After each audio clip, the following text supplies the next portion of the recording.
একটা ভাঙা হৃদয়ের যন্ত্রণা আরেক ভাঙা হৃদয় ছাড়া আর কেউ বোঝে না। দূর থেকে বোঝা সম্ভব না। এই যন্ত্রণা নিজে না পেলে কেউ বুঝবে না।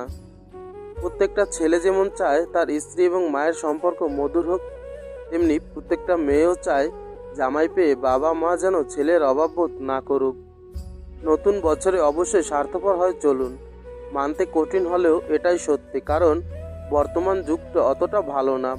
এখানে ভালো মানুষদের আগে আঘাত করা হয়, তারপর স্বার্থপর ও বেঈমানদের ছেড়ে দেওয়া হয়। তবে হ্যাঁ, সব ক্ষেত্রে স্বার্থপর হবেন না। যারা আপনাকে ভালোবাসে, আপনার ভালো চায়, তাদেরকে অবশ্যই নিঃস্বার্থভাবে ভালোবাসুন। কারোর মুখে নিজের প্রশংসা শুনে সঙ্গে সঙ্গে নাচতে লাগবেন না। মনে রাখবেন, প্রশংসা নামক পুলের নিচে মতলব নামক নদী বয়ে গেছে। কাউকে কষ্ট দিয়ে ভেবো না তুমি পার পেয়ে গেছো। সময়ের ব্যবধানে তুমিও সব ফিরে পাবে, অন্য কোনো নামে, অন্য কোনো ধামে। আত্মবিশ্বাস থাকা ভালো, কিন্তু অতিরিক্ত আত্মবিশ্বাস থাকা কখনোই ভালো নয়। অভ্যাস হয়ে গেলে সবচেয়ে প্রিয় মানুষটাকে ছাড়াও বেঁচে থাকা যায়, ভালো থাকা যায়। আওয়াজ করে কান্নার চেয়ে আওয়াজ না করে কান্নাটা আরও বেশি ভয়ঙ্কর। চরিত্র আর কর্ম সাফ রাখুন, কারণ ময়লা হলেও চলবে। এই পৃথিবীতে পরকে আপন বানানোটা অতটা মুশকিল নয়, যতটা মুশকিল আপনকে আপন বানিয়ে রাখা। কেউ খালি পেটে দেশের পতাকা বিক্রি করছে, আর কেউ ভরা পেটে দেশ বিক্রি করছে। কখনোই এমন কোনো শপথ করবেন না যা আপনি করতে পারবেন না। সমুদ্রের ঢেউ বারবার ফিরে আসে না, কিন্তু যাকে একবার নিয়ে যায় তাকে আর ফিরিয়ে দেয় না কখনোই। তাই নিজেকে কখনো সমুদ্রের জলে ভাসিয়ে দিও না। ভালোবাসতে শুধু লাগে মন, আর তাকে টিকিয়ে রাখতে লাগে ত্যাগ, মনের জোর এবং সাহস। গল্পে আপনি থাকার পরও নতুন কোনো গল্প সৃষ্টি হয়, সে গল্পের বিচ্ছেদ ঘটিয়ে ফিরে আসাই শ্রেয়। ভালোবাসলেও দূরে থাকা যায়, প্রেমে পড়লেও ভুলে থাকা যায়, কিন্তু মায়ায় পড়লে ছেড়ে থাকা যায় না। ওই সমস্ত প্রিয়জন থেকে দূরে থাকুন যাদের প্রয়োজন শেষ হলে প্রিয়জনও শেষ হয়ে যায়। ভালোবাসার প্রথম দিকে যেরকম ভালোবাসা থাকে, আজীবন ওই রকম থাকলে বিচ্ছেদ বলে কিছুই হতো না। এক সময় খুব চাইতাম সব কিছু যেন মনে থাকে, ভুলে না যাই, আর এখন চাই অন্তত কিছু হলেও যেন ভুলে থাকতে পারি। টাকার অভাবটা ভালোবাসা দিয়ে কিছুটা পূরণ করা যায়, কিন্তু ভালোবাসার অভাবটা কি টাকা দিয়ে পূরণ করা যাবে? বৃদ্ধাশ্রমে থাকা মাটাও ছেলের দিকে তাকিয়ে বলে, সাবধানে যাস বাবা। দিনকাল সত্যি অনেক বদলে গেছে। খুব দরকার না পড়লে কেউ আজকাল কারোর খোঁজ খবর নিতে চায় না, সে যতই কাছের মানুষ হোক।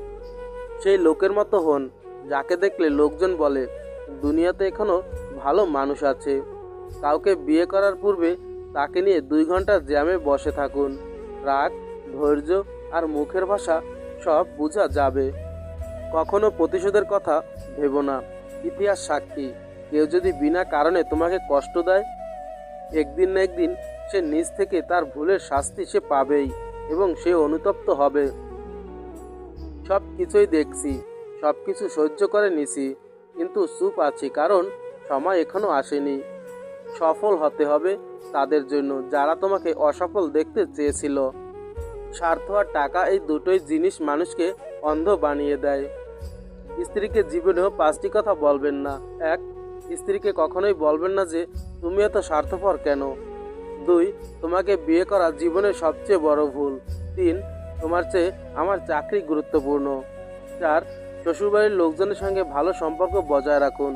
অনেককে আপনি অপছন্দ করতেই পারেন, তাই বলে রাগের মাথায় আমি তোমার মাকে ঘৃণা করি বা আমি তোমার বাবাকে ঘৃণা করি, এ ধরনের কথা বলবেন না। 5. তোমার থেকে আরও ভালো কাউকে ডিজার্ভ করি। সময় আর বিদ্যালয়ের পার্থক্য, বিদ্যালয় শিখিয়ে পরীক্ষা নেয়, আর সময় আগে পরীক্ষা নেয়। এটাই জীবনের সেরা শিক্ষা হয়ে দাঁড়ায়। যার সামর্থ্য কম তার স্বপ্ন বেশি, এটাই জগতের অদ্ভুত নিয়ম। মনের দরজায় লিখলাম, ভিতরে আসা বন্ধ। ভালোবাসা এসে হাসলো আর বলল, ক্ষমা করে দিও, কারণ আমি অন্ধ। সব কিছু কেঁদে পাওয়া যায় না, কিছু জিনিস হাসি মুখে ছেড়ে দিতে হয়। মুখ ভরে ভালোবাসি বলা মানুষগুলোই বুক ভরে ব্যথা নিয়ে চলে যায়। আজকাল বিশ্বাস আর সম্মান দিয়ে ভালোবাসা পাওয়া যায় না, ভালোবাসা টাকার চেহারার পিছনে দৌড়ায়।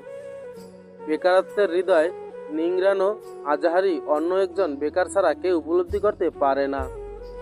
যদি তুমি মনকে কন্ট্রোল করতে পারো তাহলে সে হবে তোমার পরম বন্ধু, আর যদি তুমি মনকে তোমাকে কন্ট্রোল করে তাহলে সে হবে তোমার চরম শত্রু। জীবনের সবথেকে বড় ভুল সেটাই যখন কোনো ভুল থেকে আমরা কোনো কিছু শিখতে পারি না। জীবনে কিছু শেখো আর নাই শেখো, কেমন করে টাকা ইনকাম করতে হয় সেটা অবশ্যই শেখো। যে স্ত্রী বিয়ের পরেও স্বামীর বাড়ি থেকে তার বাবার বাড়িকে বেশি প্রাধান্য দেয় সেই স্ত্রী কখনোই নিজের সংসার করতে পারে না। সম্পর্কের সেলাই যদি ভালোবাসা দিয়ে হয় তবে তা ছাড়া মুশকিল, আর যদি স্বার্থ দিয়ে হয় তবে সেটা টেকা মুশকিল। কখনো কখনো বিনা মেকআপেও অনেক নারীকে অপরূপ সুন্দর লাগে, যেমন আমাদের সবার মা। যে তোমাকে মন থেকে ভালোবাসবে সেই তিনটি আচরণ মরে গেলেও করবে না। 1.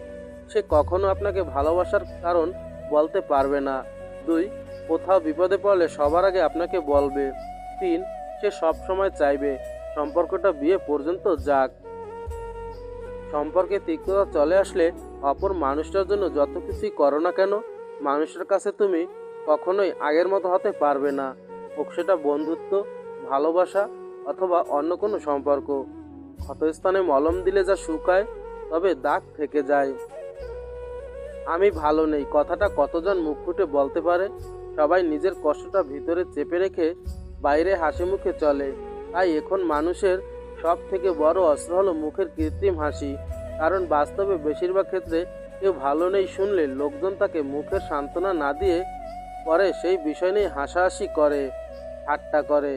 আসলে দিন দিন মানুষের মধ্য থেকে সহমর্মিতা বিষয়টা বোধহয় হারিয়ে যাচ্ছে। সৎসঙ্গ আর সৎচিন্তা এই দুটি জিনিস মানুষকে উন্নত করে। যদি তুমি কাউকে ভালোবাসো তার মাঝে তোমার অস্তিত্ব খুঁজে পাবে। যদি তুমি কারো প্রেমে পড়ো তার মাঝে তোমার প্রতিছবি দেখতে পাবে। আর যদি তুমি কারো মায়ায় পড়ো তবে সারা জীবনের জন্য তার মায়া জালে আটকা পড়ে রবে। জীবনে যা পেয়েছো তা হজম করতে শেখো, কারণ খাবার হজম না হলে রোগ বাড়ে, পয়সা হজম না হলে শৌখিনতা বাড়ে, কথা হজম না হলে কথা বা তর্ক বাড়ে, প্রশংসা হজম না হলে অহংকার বাড়ে, নিন্দা হজম না হলে শত্রুতা বাড়ে, গোপনীয়তা হজম না হলে সংকট বাড়ে, সুখ হজম না হলে পাপ বাড়ে, দুঃখ হজম না হলে হতাশা বাড়ে। চাইলেই সব অনুভূতি প্রকাশ করা যায় না, চাইলেই সব পরিণতি মনের মতো হয় না। হেসে ছবি আর কেঁদে ঘুম খুব ভালো হয়। সব ঠিক হয়ে যাবে এটা ভেবে অপেক্ষা করে থাকলে তুমি অপেক্ষাই করতে থাকবে। তাই সাহস করে ওঠো, অপেক্ষা না করে সব কিছু নিজেই ঠিক করো। ভেবেচিন্তে রাগ করো, কারণ বর্তমানে রাগ ভাঙানোর আর ভুল করে ক্ষমা চাওয়ার রেওয়াজ প্রায় শেষ হয়ে গেছে। ছোট ছোট কথা মনে নেওয়ার কারণে বড় বড় সম্পর্ক ভেঙে যায়। যে শুধু নিজের ভালো চায় সে কুজন, যে আপনজনদের ভালো চায় সে সুজন, আর যে সবার ভালো চায় তিনি মহাজন। তোমার মন খারাপ যদি কারো হৃদয় স্পর্শ না করে তাহলে হাসতে শেখো। বাবা মায়ের সেসব কথা আমাদের শুনতে বিরক্ত লাগে, সেসব কথার মধ্যে কোনো না কোনো শিক্ষা অবশ্যই লুকিয়ে থাকে। মেয়েরা ছেলেদের একটা জিনিস দেখে ভালোবাসে, তা হলো তার সততা। ছেলেটা সৎ হলে মেয়েটা তাকে ভালোবাসতে বাধ্য হয়, এবং সে যদি তাকে মন খারাপের সময় হাসাতে পারে তাহলে তো কথাই নেই।